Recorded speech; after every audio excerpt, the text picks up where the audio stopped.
First, I'll start off by just explaining where we're at in New Jersey with regards to our National Flood Insurance Rate Map revision.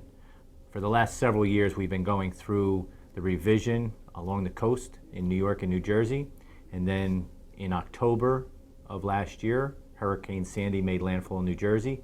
We had enough data at that time, and all of the indications were showing that the risk increased in the state of New Jersey, meaning that the special flood hazard area was increasing both horizontally and the base flood elevations were increasing.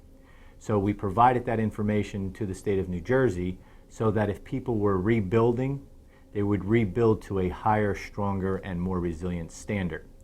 Zones are delineated in an A and a V, meaning the V zone is that high velocity zone subject to a 3-foot wave or higher. A zone is the special flood hazard area where you're subject to a 1.5-foot wave to a 3-foot wave, and then it continues to dissipate as it goes out through the special flood hazard area.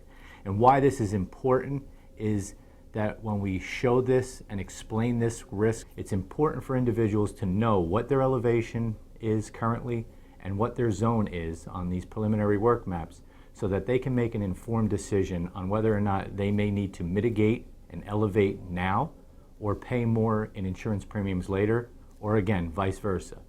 If they are at a certain elevation and they're comfortable with that, they can make an informed decision knowing going forward what their insurance premium is. There's a lot of questions and concerns by the residents in the community.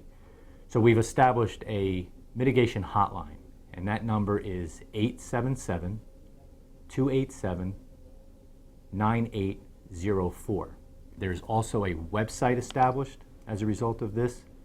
It is region 2, the numeric 2, coastal.com, and we have a myriad of information on there, not just access to the maps, but we have a frequently asked questions that we update regularly. We want to get the information out there and reach the mass as much as possible for the community to identify what the true risk is in that community and then take the appropriate measures to mitigate future potential losses of life and property, and to make that community and their residents more resilient and safer in the future.